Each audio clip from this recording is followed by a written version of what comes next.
Olá, gente, tudo bem? Eu sou a Thais Bastos, eu sou psicopedagoga, psicomotricista e alfabetizadora. A minha atual área de atuação, que é aquela que eu atuo todos os dias, é dentro da psicopedagogia.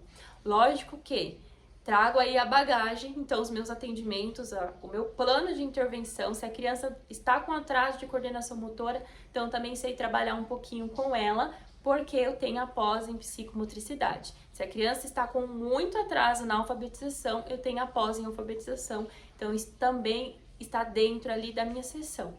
É lógico que existe uma diferença entre a psicopedagogia, na qual nós trabalhamos muito mais a parte das funções executivas, memória, planejamento, controle inibitório, entender o porquê essa criança não está aprendendo, se são as causas, se a causa é do neurodesenvolvimento ou se são causas ambientais.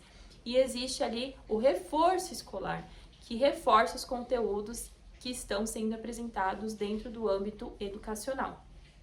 Porém, quando a gente conhece um pouquinho de cada coisa, na hora de montar o plano de intervenção, é lógico que iremos trabalhar ali uma junção. Bom, eu fiz esse canal para compartilhar com vocês um pouco da minha experiência e também deixar aberto para que outros profissionais possam vir compartilhar a experiência deles com vocês, com a gente, né? Então vamos crescer juntas. Esse canal é para você, pai, mãe, professor, professora, psicopedagoga, neuropsicopedagoga. Então somos todos uma família compartilhando e auxiliando mais crianças e mais famílias, certo? Bom, hoje no meu primeiro vídeo eu quero conversar com você que deseja iniciar também tanto no reforço ou na psicopedagogia. Você que deseja iniciar e não sabe aonde começar, não sabe como fazer isso. Vou contar rapidamente um pouquinho para vocês de como eu iniciei. Eu iniciei na mesa da minha casa, na pandemia. Eu comecei com alfabetização na mesa da minha casa e ali eu fui atendendo. No mesmo ano eu já comecei a pós em psicopedagogia. E assim que eu terminei a pós, também iniciei os atendimentos. Eu tinha mentorias, né, para auxiliar, mas já comecei a atender na mesa da minha casa. E aí eu abri espaço para atender a domicílio. Então eu atendia em casa, atendia a domicílio, atendi também em outra cidade, eu ia de trem para outra cidade realizar atendimentos. Então esse foi o meu começo. Depois eu dividi sala com uma colega minha que é pro, e aí eu comecei a realizar os meus atendimentos ali. Foi muito bom para mim aquele momento, porque eu não tinha nem como alugar um espaço, então eu fui dividindo o espaço com ela. E ela tinha tudo que eu precisava, todos os jogos, a atividade, a estrutura. Então foi muito bom. E aí depois tomei coragem e aluguei um consultório. E ali eu fiquei por um ano e tive muitas experiências. Foi muito bom estar naquele espaço. Porém, eu sempre tive o desejo de ter um espaço meu, onde eu pudesse ter autonomia para trabalhar, que eu pudesse também dividir e compartilhar até com outros profissionais. Então, esse ano eu abri o Espaço Estações, e lá nós temos eu como psicopedagoga, tem mais uma psicopedagoga que é a Natália, tem uma psicóloga e tem uma pro de reforço. Então, eu vou deixar uma fotinha aqui para vocês conhecerem um pouquinho do meu espaço e para que vocês também possam se inspirar. Por quê?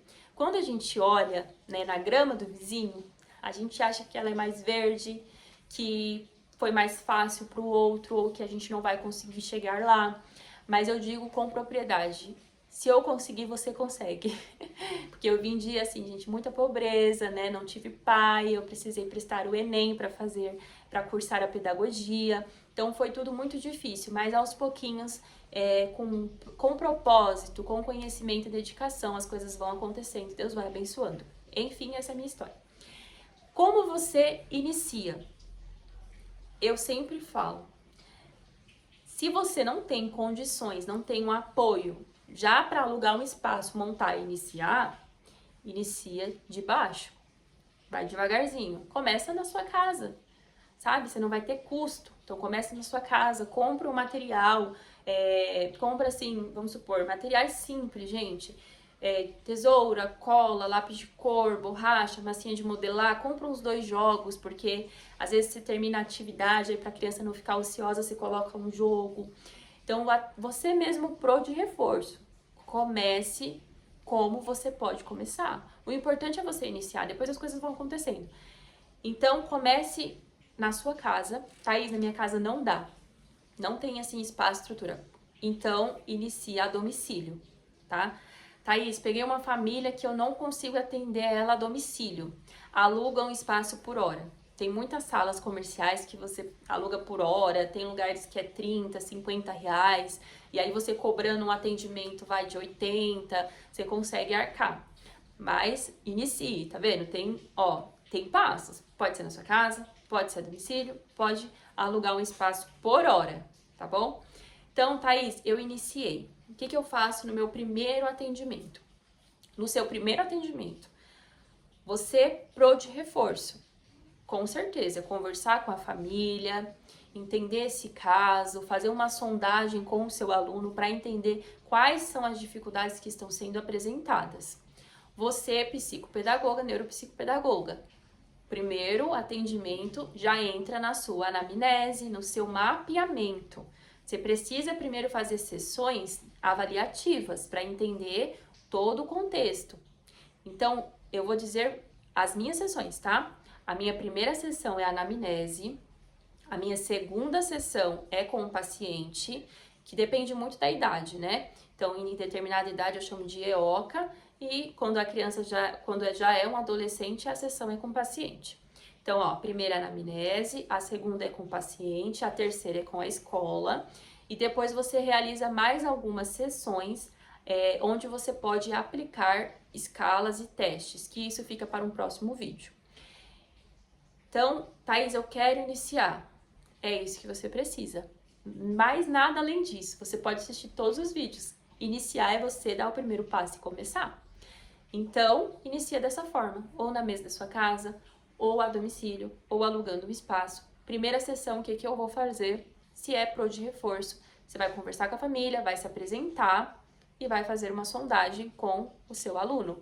Se você é psicopedagoga, a mesma coisa, uma boa apresentação, e aí você vai realizar com essa família uma anamnese, depois uma sessão com o seu paciente, depois uma sessão com a escola, porque você precisa estar entrosada com a escola, entender o contexto escolar também, quais são os comportamentos que estão sendo apresentados nesta escola, fora que, também fica para um próximo vídeo, estar em contato com a escola serve também para capitalizar e fidelizar os seus clientes, tá bom? Então, o importante é você iniciar. Não tem outra informação além dessa, tá bom? E aí me perguntaram também no Instagram, quando começar a montar o seu próprio espaço. Coisas que você precisa entender. Para você montar o seu próprio espaço, primeiro, se você não tem recursos, né? Eu tenho meu pai e minha mãe que vai montar para mim. Ok, vai lá, você consegue. Mas se você não tem, então você vai pensar assim, eu vou montar o meu espaço físico. Eu tenho demanda para isso? Eu tenho pacientes, alunos necessários para que eu possa montar um espaço? Porque quando você pensa em um espaço, você não está pensando só ali no, ai que lindo meu espaço. Não, junto com o espaço vai vir o aluguel, vai vir conta de luz, de água, internet, vai vir os móveis que você vai precisar montar. Você precisa instalar uma câmera de segurança. Eu sou muito a favor, sempre fui disso, porque a gente não sabe com quem estamos lidando, pode acontecer muitas coisas e você pode ser prejudicada. Então, você precisa colocar todos os custos no papel e verificar também quanto que está o valor de um aluguel aí de uma salinha simples na sua cidade. Então, você vai verificar, eu tenho demanda para isso? Então, tanto que eu recebo hoje com os meus alunos, meus pacientes que eu atendo em casa ou a domicílio. O valor é quanto? O valor é X. Esse valor eu consigo cobrir os gastos de um espaço físico e consigo tirar a minha renda? Gente, isso é muito importante, tá? Porque para um profissional, ele estar feliz, ele trabalhar feliz, ele precisa ter renda. Se não tiver renda, fica muito difícil. Ah, mas é um começo. O começo também precisa pagar seus boletos pessoais, não precisa? Então, você precisa ter renda. Então, pense muito sobre isso. Eu tenho? Ah, eu tenho tudo isso, Thaís. Eu tenho renda já para bancar um espaço e tirar a minha renda pessoal. Ok, então, aluga o seu espaço, verifica se o espaço tem boas instalações elétricas, água, banheiro. Gente, já quero falar aqui uma coisa. Eu não falei isso na história que eu estava contando sobre a minha vida, mas logo quando eu estava na minha casa atendendo lá na pandemia, surgiu um espacinho para que eu pudesse atender. E eu fiquei super animada, tal, tava super feliz, não olhei todo o contexto e aluguei esse espaço. E fora que eu paguei caução na época. Quando eu fui pra lá foi horrível. Gente, horrível. Eu dividia banheiro com um monte de sala. Como que na hora eu não toquei, né? Tava tão animada que eu não me toquei. Fora que era um prédio comercial e ele ficava aberto. Então, todo mundo que passava na rua tinha... estava acessível para todo mundo que estava passando na rua. Então, as pessoas subiam, usavam o banheiro, depois a gente que tinha que limpar o banheiro. E fora que a própria sala não estava sendo legal para mim, sabe? Em questão da parte elétrica, em questão do piso, tava todo solto. Então, eu fiquei lá poucos dias e saí. Eu falei, não, vou voltar para minha casa que lá estou segura. Então, muito cuidado com isso, tá? Muito cuidado com essa impulsividade. Ah, eu quero, vai ser legal, vai ser isso. Vou conseguir muitos alunos, às vezes você não consegue. Então, beleza, você verificou, Thaís, vou abrir, tenho renda para isso. Verifique o espaço. Instalações, verifique se é um espaço que é compatível com aquilo que você deseja fazer. Então, o tamanho do espaço, a localização, se não é uma sala super escondida lá no fundo da... É difícil os pacientes irem para lá, tá bom? Então, verifica tudo isso, em questão do espaço e localização. Também verifica a questão se tem alvará, se tá tudo bonitinho o espaço. Se tiver tudo ok, você tem renda, o espaço tá ok. Verifica também a questão com o CNPJ, tá? Você é um profissional, você precisa estar bem amparado. Então, eu sempre achei muito importante ter um CNPJ, eu tenho lá desde quando eu iniciei na pandemia na minha casa. Eu sempre tive um CNPJ. Então, pontos que você precisa colocar no papel e verificar, tá bom? Então, só repassando, Thaís, quero abrir um espaço. Primeiro, se você não tem renda para começar, comece na sua casa, a domicílio ou alugue uma sala por hora. De início, você precisa aprender. Você aprendeu? Tá ok, Thaís, quero um espaço. Você tem demanda para isso? Demanda financeira. Então, vai cobrir os gastos do espaço e o seu gasto pessoal? Vai, então aluga o espaço. Só tem tudo para dar certo. Então, eu aluguei o espaço, eu comecei. Verifica a localização, toda a questão do espaço em si. E se é necessário, sempre achei o seu CNPJ, tá bom? Lembrando que, do início, nós somos tudo. Nós somos administração, marketing, finanças, profissional que precisa buscar conhecimento constante, tá? Então, gente, estudem. É o principal também, estudar, buscar conhecimento, porque no início é bem difícil, principalmente essa questão dessa organização. E assim, eu sou uma empreendedora hoje, então para mim, falar sobre dinheiro não é um tabu. E para muitas pessoas ainda é um tabu. Mas eu acredito que um bom profissional, para ele crescer e evoluir, ele precisa estar bem amparado. Meu cachorro não quer mais que eu grave. Ele precisa estar bem amparado, gente. Então tome muito cuidado com tudo isso, coloque tudo no papel. Coloca aqui abaixo se você gostou desse vídeo, comenta, curte, compartilha, tá bom? Muito obrigada, até o próximo vídeo e já coloca também nos comentários dicas de próximos vídeos.